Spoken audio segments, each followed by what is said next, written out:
నమస్తే, జై Shriram. Welcome to my channel. నేను మీ సుధీష్ రెడ్డి. ఇక బ్యాలెన్స్ టాస్క్ స్టార్ట్ అయింది. కాకపోతే బిగ్ బాస్ వచ్చిన ట్విస్ట్ ఇచ్చారు. రోహిణికి అడ్వాంటేజ్ కింద 8 బాక్సులు పెట్టుకోమన్నారు. తర్వాత గౌతమ్ని అండ్ విష్ణుప్రియని, గౌతమ్ని 6, విష్ణుప్రియని 4 పెట్టుకోమన్నారు. తేజని 2 పెట్టుకోమన్నారు. అండ్ అఖిల్కి అండ్ హరికకి పవర్ ఇచ్చి ఇంకో 2 బాక్సులు ఎవరికైనా అంటే తేజకి ఇచ్చారు.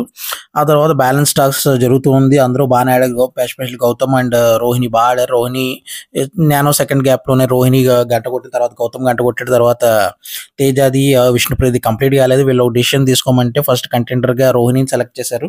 ఆ తర్వాత విష్ణుప్రియకి ఏమో బ్లాక్ స్టార్ ఇచ్చారు. ఎందుకంటే వీళ్ళకి ముందు నుంచి మొత్తం జరిగిన ఆటని కన్సిడర్ చేసి బ్లాక్ స్టార్ ఇవ్వాలి అనుకున్నారు. కాబట్టి వీళ్ళ డిసిషన్ అయితే నాకు ఫెయిర్గానే అనిపించింది. అండ్ ఇక్కడ సింగిల్ కంటెండర్గా రోహిణి అండ్ బ్లాక్ స్టార్తో విష్ణుప్రియ మొట్టమొదటిసారి బాధపడింది, నాకు రాలేదు, నేను ఎందుకు చేయలేదు. తర్వాత వీళ్ళిద్దరూ బయటికి వెళ్ళిపోయారు. ఆ బాధని కంటిన్యూ చేసి పృథ్వీ, నిఖిల్ అందరూ విష్ణుప్రియని ఓదార్పు యాత్రకు కొనసాగారు.